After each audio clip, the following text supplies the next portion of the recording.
Баршаңызға сәлем. Бүгін алма қосылған ерекше пирог жасаймыз.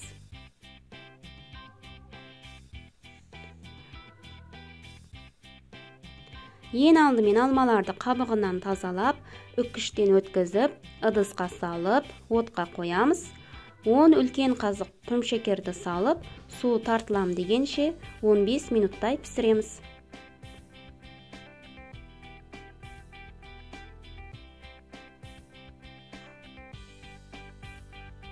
Су тартылғаннан кейін астын өшіріп, бір кішкентай қасық корица салып, араластырып, суытып қоямыз.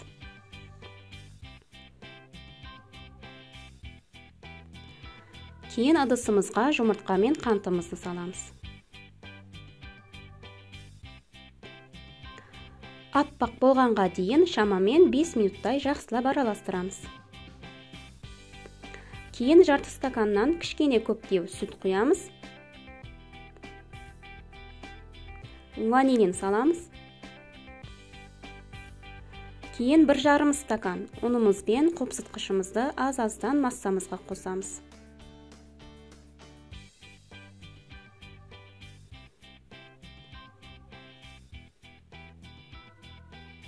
Массамыз дайын болды.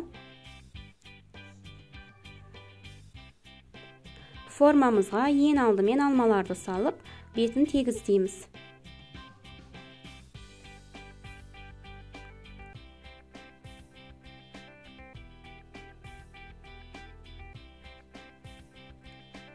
Үстіне массамызды құямыз.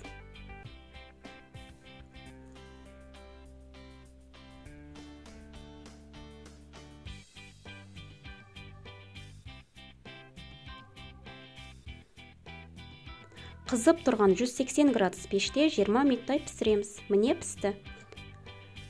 Жылы күйінде осылай аударып ораймыз. Орағаннан кейін пирогымызды суытамыз.